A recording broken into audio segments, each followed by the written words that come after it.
China and Russia's economic ties have deepened in the 21st century, yet their relationship remains precarious. Both claim historical superiority in their regions, with Russia focusing on securing its European borders and China asserting territorial claims in Taiwan, parts of India in the Himalayas, and the South China Sea. Russia's focus on protective measures can be traced back to the Napoleonic Wars that highlighted vulnerabilities inherent in defending large, low-lying flatlands. Subsequent dissolution of the USSR and the formation of the US-led NATO unnerved Russia further, bringing the borders of influence dangerously close to its central population centers. China, on the other hand, is deeply involved in multiple territorial disputes. The most significant is Taiwan, considered by China as a rebellious state that needs to be reintegrated. Attempts to seize Taiwan could lead to military opposition from the US and the Quadrilateral Security Dialogue, QESD, possibly resulting in a protracted conflict reminiscent of the Russo-Ukrainian conflict. China's foreign policy is further complexified by its dependency on imports to support its large population, particularly oil and natural gas supplies that pass through the tightly controlled Strait of Malacca. In a conflict situation, the strait could be blockaded, causing a colossal blow to China's economy. In theory, Russia and China might unite to challenge the Western influence. However, historical animosities and ideological clashes, even during their shared communist period, serve as potential sources of conflict. Hence, the possibility for China to attack Russia, while remote, remains a complex mix of territorial claims, resource dependencies, and historical tensions. The relationship between China and Russia harkens back to the mid-19th century treaties that stirred the waters of geopolitical contention. Amid the turbulent climate of the 19th and early half of the 20th century, China was beleaguered by diplomatic, military, and political pressures, a period referred to as the Century of Humiliation. This era, marked by colonial aggression and ongoing foreign incursions, beginning with the Opium War, ended with the birth of the People's Republic of China.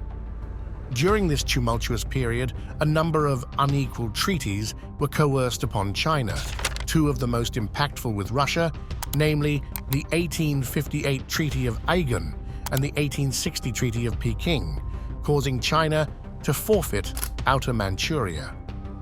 Although Chinese officials downplay the significance of these lost territories, the geopolitical reality paints a different picture. The delineation of territories via these treaties was rather vague, resulting in the use of the Amur and Ussuri rivers as makeshift borders. Hostilities flared as both nations laid claim to all river islands, causing vehement disputes, specifically over Jinbao, Damansky, and Bolshoi Ussuriski Island, or Haixiazi Island. Despite recent agreements, a 2023 Chinese map portrayed the entire Bolshoi Ussuriski Island as Chinese, potentially hinting at future territorial ambitions. The strategic geographic positioning of Bolshoi Ussuriski Island, close to Khabarovsk, the second largest city in Outer Manchuria, further add to tensions. It offers control over shipping routes and significant hydroelectric and fishing capacities, alluring to resource-hungry China. China possesses a significant advantage over Russia with a far greater population size, which could be pivotal in potential hostilities. Outer Manchuria, rich in resources including water, could hold the answer to China's growing resource demands. Western political pressures steer China away from regional disputes with India, nudging it towards Russia. With the Chinese economy heavily reliant on resources like oil and natural gas, mostly imported, Russia emerges as a resource-rich alternative. Particularly, access to Outer Manchuria opens a gateway to Siberia, abundant in essentials such as oil, gas, water, and more. Geographical challenges faced by Russia, present a prime opportunity for China. With Russia engaged in Ukraine and its Far East, distanced from population centers, a swift Chinese invasion might be successful. China would benefit greatly, acquiring massive resource reserves and expanded Pacific access. With Arctic ice reducing due to global warming, access to the Northern Sea route offers a major strategic advantage. This route, under Russian control, could reduce travel distance time considerably for trade between Western Europe and the Indo-Pacific, thus becoming a possible target for China. Currently, Russia is in a difficult position, combating the West in Ukraine while depending on China for economic and military support. However, future changes such as a potential shift in Russia's leadership or diminishing Arctic ice, boosting Russia's economy, could disrupt the sino-Russian equation. Such changes could push China to secure its resources more aggressively. China could reassert claims on lost territories and possibly initiate a swift invasion of Outer Manchuria. This, combined with economic and demographic disparity, could exacerbate tension and potentially ignite a conflict between the two nations. In conclusion, tensions between Russia and Ukraine could be a foreshadowing of a similar conflict between Russia and China. If Russia weakens or aligns elsewhere, China could exploit the opportunity to seize control, thereby gaining access to the vast, resource-rich regions of Russia's Far East. The only question that remains is how China will actually attack Russia.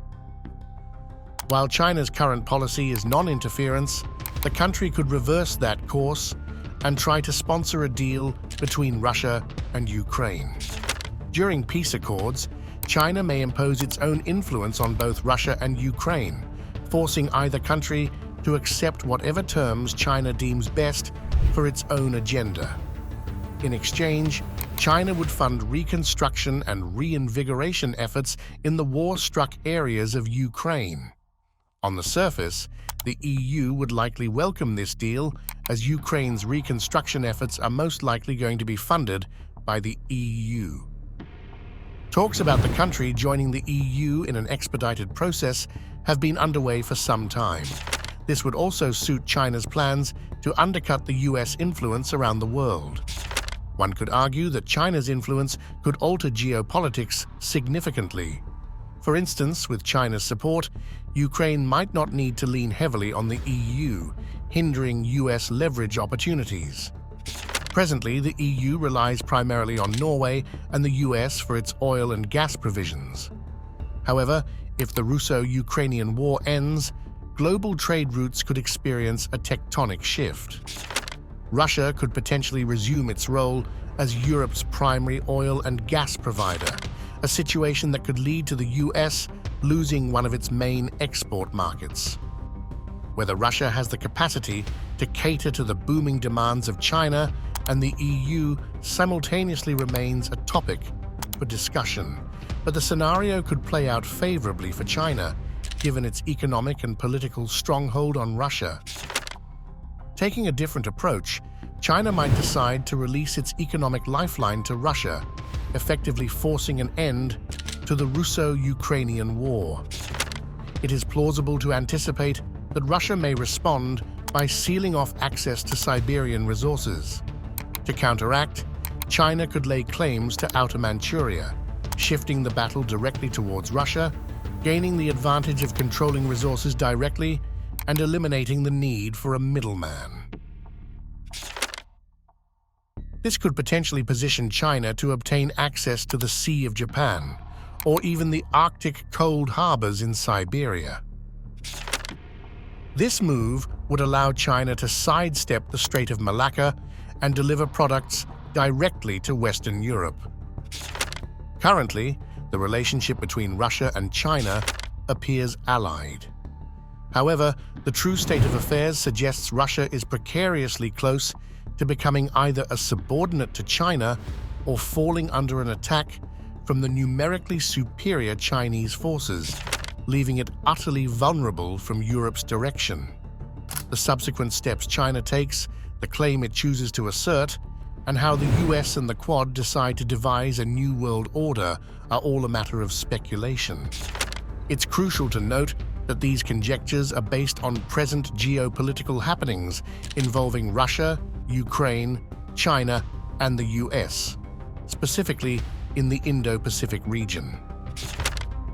A significant shift in the policies of any involved party could put China in a bind, possibly leading to a disastrous war against the combined forces of the US and the Quad, even before it makes a move against Russia. Considering the possibilities, what's your opinion?